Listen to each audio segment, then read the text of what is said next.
Вот как выглядят позывы к переборку ДВС на Спартаже SL.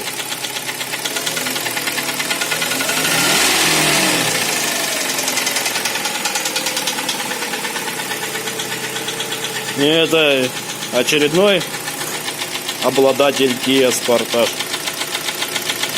Счастливый обладатель. Ну, очередной. Счастливый, конечно, понятно, но очередной это точно.